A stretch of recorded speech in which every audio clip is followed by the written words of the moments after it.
வணக்கம். செந்தணலின் பிரதான செய்திகள். விரிவான செய்திகளுக்கு முன் தலைப்புச் செய்திகள். தமிழ் தேசிய பேரவையினர் இன்று கொழும்பில் உள்ள ஐரோப்பா, அமெரிக்கா, சுவிஸ் ஆகிய நாட்டு தூதரகங்களில் சந்திப்புகளை மேற்கொண்டுள்ளனர். அமெரிக்க காங்கிரஸ் உறுப்பினர்கள் பலர் தமிழின படுகொலையை அங்கீகரிப்பதற்காக ஈழத்தமிழர்களுடன் இணைந்து நிற்பதாக சமூக ஊடகங்களில் தெரிவித்துள்ளனர். ஸ்ரீலங்காவில் தமிழருக்கு எதிரான இனவழிப்பு இடம்பெறவில்லை என விஜிதஹேர தெரிவித்துள்ளார். இலங்கையில் நிலவும் சீரற்ற காலநிலை காரணமாக 4 மாவட்டங்களில் 685 பேர் பாதிக்கப்பட்டுள்ளனர். தமிழகத்தில் இருந்து இலங்கைக்கு கடத்த முயன்ற சுக்கு மற்றும் ஏலக்காய் என்பவை ஸ்ரீலங்கா கடற்படையினரால் கைப்பற்றப்பட்டுள்ளன. வவுனியாவில் காட்டு யானை தாக்கியதில் ஒருவர் உயிரிழந்துள்ளார். பிரதமர் ஹரிணி அமரசூரியவிற்கு கொலை அச்சுறுத்தல் விடுக்கப்பட்டுள்ளது. கெஹலிய ரம்புக்வெல்ல ஜூன் 3ஆம் நாள் வரை மீண்டும் விளக்கமறையில் வைக்கப்பட்டுள்ளார். ரஷ்யா போர் நிறுத்தம் மட்டுமன்றி வேறு சில கொள்கைகளையும் விரும்புவதாக உக்ரைன் ஜனாதிபதி விளாடிமிர் ஜெலன்ஸ்கி தெரிவித்துள்ளார். இந்தியா உள்ளிட்ட ஆசிய நாடுகளில் மீண்டும் கொரோனா பரவல் அதிகரித்துள்ளது. தொடர்வென விரிவான செய்திகள். தமிழ் தேசிய பேரவையினர் இன்று கொழும்பில் உள்ள ஐரோப்பியா, அமெரிக்கா, சுவிஸ் ஆகிய நாட்டு தூதரகங்களில் சந்திப்புகளை மேற்கொண்டுள்ளனர்.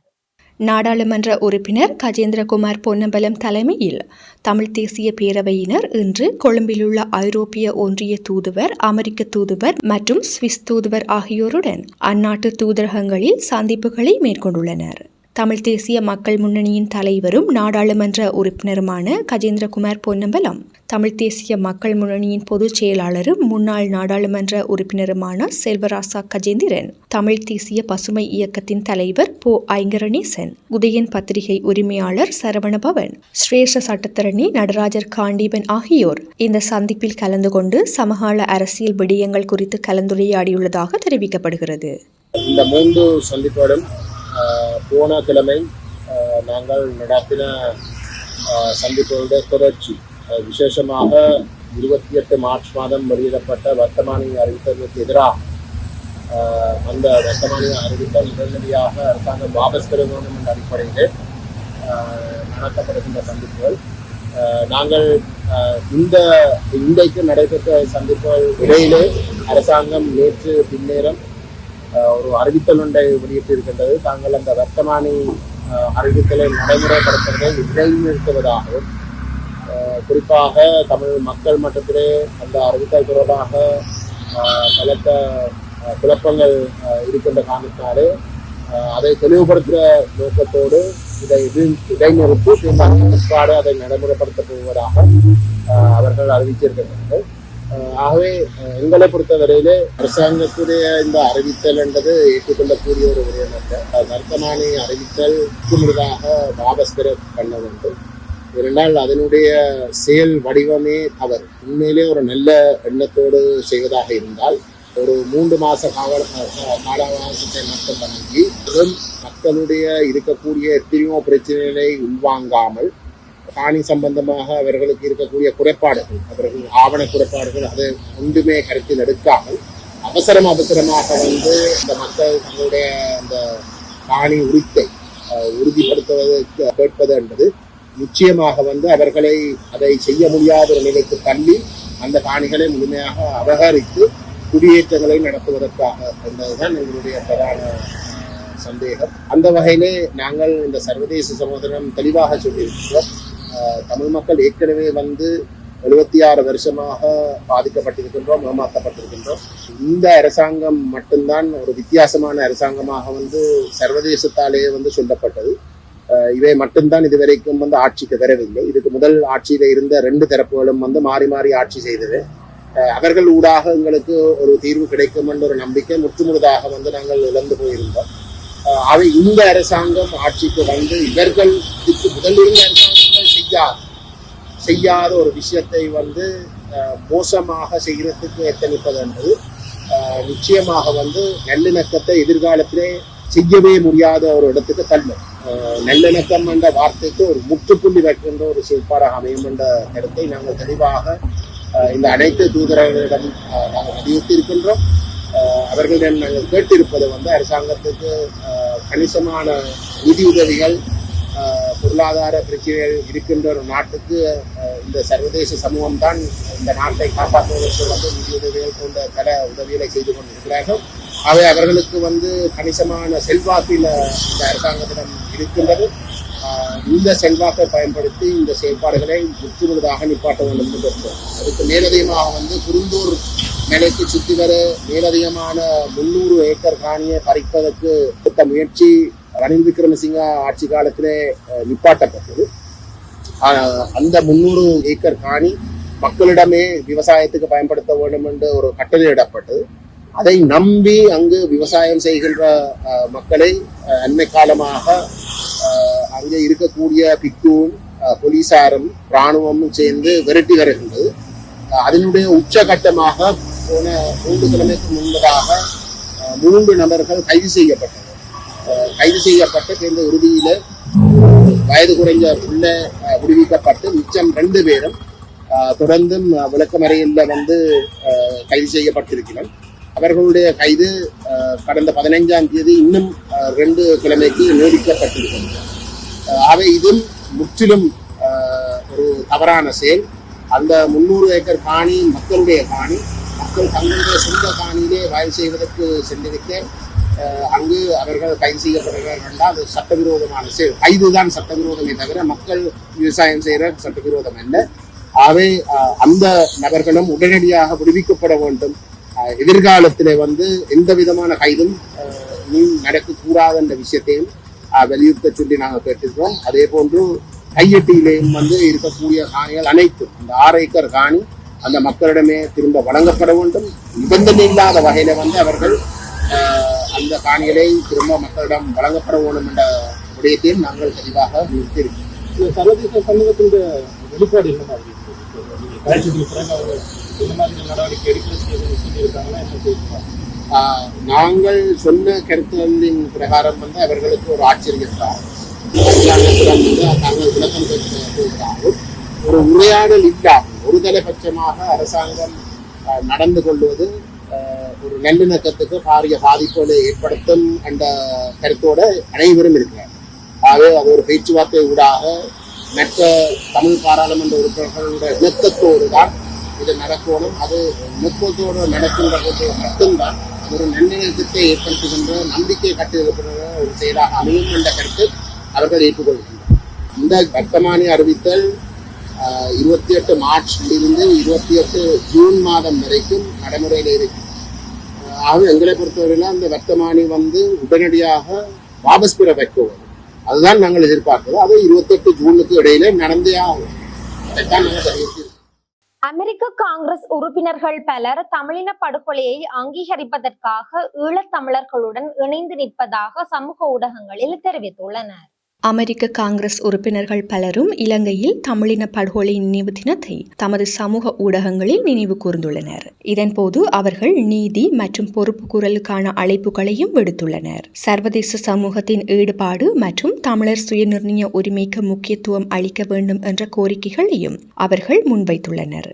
அமெரிக்காவும் உலக சமூகமும் இந்த கொடுமையை அங்கீகரிக்க வேண்டும், தமிழர் சுயநிர்ணயத்தை ஆதரிக்க வேண்டும் என்று பென்சில்வேனியாவின் 12வது காங்கிரஸ் மாவட்ட பிரதிநிதியான சம்மர் லீ வலியுறுத்தியுள்ளார். வடக்கு கரோலினாவின் 2வது காங்கிரஸ் மாவட்டத்திற்கான பிரதிநிதியாக பணியாற்றும் காங்கிரஸ் பெண்மணி டெபோரா ரோஸும் தமது பதிவை இடுகை செய்துள்ளார். நீதி, பொறுப்புக்கூறல் மற்றும் அங்கீகாரம் ஆகியவற்றை தொடர்ந்து தேடும் தமிழ் சமூகங்களுடன் தாம் இணைந்துள்ளதாக அவர் தெரிவித்துள்ளார். நியூ ஜெர்சியின் 3வது காங்கிரஸ் மாவட்டத்திற்கான பிரதிநிதியான காங்கிரஸ் உறுப்பினர் ஹெர்ப் கொனாவே தமிழ் சுயநிர்ணயத்தை அடிப்படையாக கொண்ட ஒரு நியாயமான மற்றும் நீடித்த அரசியல் தீர்வை வலியுறுத்தியுள்ளார். காங்கிரஸ் உறுப்பினர் டொன் டேவிஸ் காங்கிரஸில் உரையாற்றும் போது இனப்படுகொலையை அங்கீகரிப்பதற்காக வாதிடும் அதே வேளையில் ஈழத்தமிழர்களுடன் இணைந்து நிற்குமாறு காங்கிரஸ் உறுப்பினர்களுக்கு அழைப்பு விடுத்துள்ளார். ஸ்ரீலங்காவில் தமிழருக்கு எதிரான இனவழிப்பு இடம்பெறவில்லை என விஜித ஹேரத் தெரிவித்துள்ளார். நாட்டில் இன அழிப்பு இடம்பெறவில்லை என அரசாங்கம் அறிவித்துள்ளது என வெளிவிவகார அமைச்சர் விஜித ஹேரத் தெரிவித்துள்ளார். ஊடக நிகழ்ச்சியொன்றில் பங்கேற்ற போதே அவர் இவ்வாறு தெரிவித்துள்ளார். தமிழ் மக்களை இலங்கை இராணுவம் அழித்திருந்தால் அதனையே இன அழிப்பு என தெரிவிக்கலாம் என்று கூறியுள்ளார். எனினும் அவ்வாறு எதுவும் இடம்பெறவில்லை என்றும் அவர் தெரிவித்துள்ளார். போரின் போது சிவிலியன்களை பாதுகாத்துக் கொண்டே முன்னகர்வுகள் மேற்கொள்ளப்பட்டது என தெரிவித்துள்ளார். இறுதிக்கட்ட போரின் போது தமிழீழ விடுதலை புலிகள் பொதுமக்களை மனித கேடயங்களாக பயன்படுத்திய போதிலும் படையினர் அவர்களை மீட்டிருந்தனர் என தெரிவித்துள்ளார். இலங்கையில் இன அழிப்பு மேற்கொள்ளப்பட்டதாக எந்த ஒரு நாட்டிலும் சாட்சியங்களுடன் நிரூபிக்கப்படவில்லை என அவர் தெரிவித்துள்ளார். கனடா அல்ல உலகில் எந்த ஒரு நாடும் இலங்கையில் இன அழிப்பு இடம்பெற்றதாக கூறினால் அதனை எதிர்ப்பதாகவும் அதனை நிராகரிப்பதாகவும் தெரிவித்துள்ளார். இதேவேளை தமிழீழ விடுதலை புலிகளின் பெயர் அவர்களது சின்னங்கள் போன்றவற்றை பயன்படுத்தி மேற்கொள்ளப்படும் நினைவுகூரல் நிகழ்வுகளில் பங்கேற்பவர்களுக்கு எதிராக சட்ட ரீதியான நடவடிக்கை எடுக்கப்படும் எனவும் தெரிவித்துள்ளார். போரில் உயிர் நீத்த உறவுகளை நினைவு கூறுவதற்கு எந்தவித தடையும் கிடையாது என்ற போதிலும் பயங்கரவாத இயக்கம் ஒன்றை பிரச்சாரம் செய்யும் வகையிலான நிகழ்வுகளை அனுமதிக்க முடியாது என தெரிவித்துள்ளார். இலங்கையில் நிலவும் சீரற்ற காலநிலை காரணமாக 4 மாவட்டங்களில் 685 பேர் பாதிக்கப்பட்டுள்ளனர். இலங்கையில் நிலவும் சீரற்ற காலநிலை காரணமாக 4 மாவட்டங்களில் 187 குடும்பங்களைச் சேர்ந்த 685 பேர் பாதிக்கப்பட்டுள்ளனர். புத்தளம், மன்னார், திருகோணமலை மற்றும் காலி ஆகிய மாவட்டங்களைச் சேர்ந்தவர்களே இவ்வாறு பாதிக்கப்பட்டுள்ளனர். இந்த விடயத்தை அனர்த்த முகாமைத்துவ நிலையம் தெரிவித்துள்ளது. தற்போது பெய்து வரும் மழை காரணமாக ஏற்பட்ட அனர்த்தங்களினால் குறித்த மாவட்டங்களில் 177 வீடுகள் பகுதியளவில் சேதமடைந்துள்ளன எனவும் குறிப்பிடப்பட்டுள்ளது. தமிழகத்தில் இருந்து இலங்கைக்கு கடத்த முயன்ற சுக்கு மற்றும் ஏலக்காய் என்பவை ஸ்ரீலங்கா கடற்படையினரால் கைப்பற்றப்பட்டுள்ளன. தமிழக கடற்பகுதியிலிருந்து இலங்கைக்கு கடத்த முயன்ற 320 கிலோ சுக்கு மற்றும் 150 கிலோ ஏலக்காய் என்பவற்றை இலங்கை கடற்படையினர் கைப்பற்றியுள்ளனர். இதன்போது கண்ணாடி இழைப்படகு ஒன்றும் கைப்பற்றப்பட்டுள்ளது. கடற்படையினர் கண்காணிப்பு பணியின் போது சந்தேகத்திற்குரிய முறையில் புத்தளம் கட்பட்டி கடற்கரை பகுதியில் நிறுத்தி வைக்கப்பட்டிருந்த ஒரு படகை நேற்று அதிகாலை சோதனையிட்டுள்ளனர். இதன்போது 12 மூடைகளில் 320 கிலோ சுக்கு மற்றும் 150 கிலோ ஏலக்காய் இருந்ததை அவர்கள் கண்டறிந்துள்ளனர்.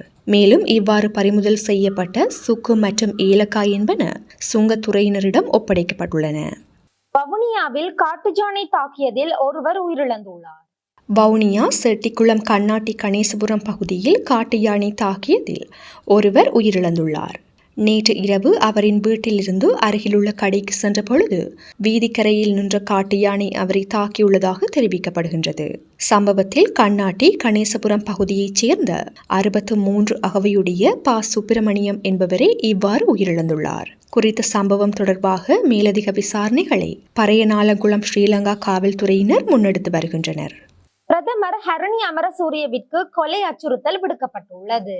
பிரதமர் ஹரணி அமரசூரியவுக்கு கொலை அச்சுறுத்தல் விடுக்கப்பட்டுள்ளதாக பொதுமக்கள் பாதுகாப்பு அமைச்சர் ஆனந்த விஜயபால தெரிவித்துள்ளார். மின்னஞ்சல் மூலம் அவருக்கு இவ்வாறான மரண அச்சுறுத்தல் விடுக்கப்பட்டுள்ளதாக அமைச்சர் தெரிவித்துள்ளார். ஜெர்மனி மற்றும் நெதர்லாந்து ஐபி முகவரிகளை வைத்திருப்பவர்களே இந்த மின்னஞ்சல் மிரட்டலை விடுத்துள்ளதாக அவர் சுட்டிக்காட்டியுள்ளார்.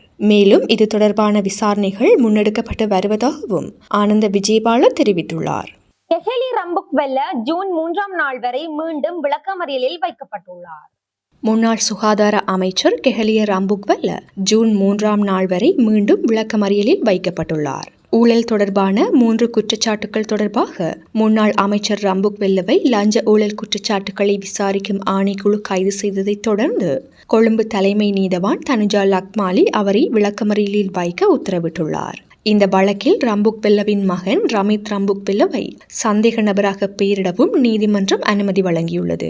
லஞ்ச ஒழிப்பு ஆணையம் மற்றும் பிரதிவாதி வழக்கறிஞர் ஆகிய இருவரின் சமர்ப்பிப்புகளையும் பரிசீலித்த பின்னர் நீதவான் இந்த உத்தரவை பிறப்பித்துள்ளார். தாக்கல் செய்யப்பட்ட 3 வழக்குகள் தொடர்பாக கைது செய்யப்பட்டு விளக்கமறியலில் வைக்கப்பட்ட கெஹலிய ரம்புக்வெல்ல இன்று அதிகாலை சிறை அதிகாரிகளால் கொழும்பு நீதவான் நீதிமன்றத்தில் முன்னிலைப்படுத்தப்பட்டமை குறிப்பிடத்தக்கது. இனி சர்வதேச செய்திகள்.